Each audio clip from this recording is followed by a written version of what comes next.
We're joined on the line by Eskom spokesperson Khulu Phasiwe. Good morning, Khulu. Again, just tell us what has led to this stage 2 load shedding today.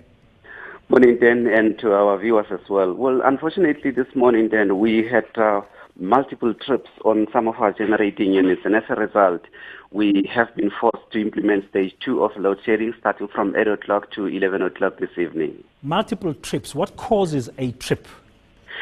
Basically, then it's a technical fault on a number of generators, and that led to the situation that we are facing now. And just to give our viewers a context, on Sunday, this past Sunday, it was sort of the beginning of what led to the situation we are facing now. On Sunday, we had a fault on the transformer in Quebec, in one of our power stations there. And although our technicians were able to repair it and bring it back to sort of service, that station is only expected to come online today, or at least that unit is only expected to come online today. It will help to assist us in terms of sort of relatively bring some relative stability on the grid. But because you have other units in other power stations elsewhere which are not performing optimally, that is the reason why we are having to implement stage 2 of load shedding. How many generating units have been affected by these multiple trips today? Then we are going to go into a meeting later on today. We'll get a full update from the technicians as to how many were affected today. But yesterday, before we left, or the reason why we had issues yesterday with load shedding, we had in total about 4 units which were down yesterday. So basically it means that there were other ones which were affected this morning as well. Okay, Khulu, just remind our viewers yet again, what is stage 2 load shedding? Thanks a lot for that.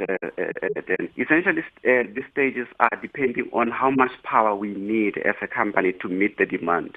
To give you an example, if the demand is 30,000 and we can only produce 29,000, it means that there's a gap of 1,000 megawatts. That gap, it means that we have to implement stage 1 of load shedding. And stage 1 essentially means that based on the schedules of either municipality or Eskom, you might be load shed at least once a day. Stage 2 essentially means that you will be load shed at least 2 times a day. And for example, today we're starting at 8 o'clock. You might be load shed from 8 o'clock until say 10 o'clock. And then later in the evening, based on the schedules, you might be load shed from 6 o'clock until 8 o'clock in the evening. Essentially, in a nutshell, that's what it means. Okay, Khulu, I know that you're not responsible for how municipalities manage their load shedding schedule, but in principle, for how long should a consumer expect a stage 2 load shedding process to last? 2 hours, 3 hours, 4 hours?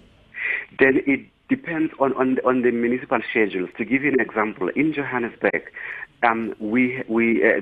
City of Johannesburg, or through City Power, they implement load shedding for 4 hours. In other municipalities like Ekurhuleni, they implement load shedding for 3 hours. Other municipalities elsewhere in the country, they only implement load shedding for 2 hours. So in other words, it depends on the schedule that your municipality has. So that's why it's important for people to phone their municipalities to check as to when and for how long they will be affected. Okay, now the load shedding schedules, are they up already for consumers to get them on your website and the municipality websites? For Eskom customers, yes, we do have them on our website, and in some municipalities like Johannesburg, Cape Town, and the other big metros, we do have their schedules on our website as well. So, but some municipalities do not have their own websites. So for those ones, people will have to phone them directly to find out as to what is going on. But for Eskom customers directly, then they can check on our website or also phone our call center number. Okay, Khulu, a broader question now before I let you go. We've been told by yourselves at Eskom that for the next few months it's going to be tough in terms of the pressure on the grid, the constraint on the grids, because maintenance was not done for many years. Tshidiso Matuna, the CEO, gave that press conference a few weeks ago where he outlined what happened pre the 2010 Soccer World Cup and the resulting lack of maintenance. Why doesn't Eskom just implement load shedding every day? So we will know that every day for the next few weeks we will, because you are also busy with maintenance. You're also busy trying to get Medupi on stream. You just said Quebec is coming back maybe on today, fully into the system. you're facing a lot of maintenance problems, and you know that a number of your infrastructure is old and needs care. So why don't you just do load shedding every day? So we know that from today, every day, there'll be load shedding. So we just live with it, and you keep on generating that extra capacity because you have a shortfall anyway, all the time. No, then I do sort of hear what you mean, and then I would say by default maybe that is happening because since I think on Tuesday this has been the case. But from our side, then what our executive for generation has been saying is that we as a company, and it may come as an oxymoron maybe of sorts, we as a company, our duty is not to produce load shedding. Our key mandate is to produce electricity. So when we can produce electricity, we continue to do that. If we are under pressure like we are today, we will implement certain stages of load shedding. So essentially, load shedding, what it means then is, it's not like we don't have electricity at all. We do have electricity, but it's not enough to cater for everyone at the same time. So instead of switching off everyone at the same time, we would rather rotate or ration electricity according to the schedules that we have and the municipalities have.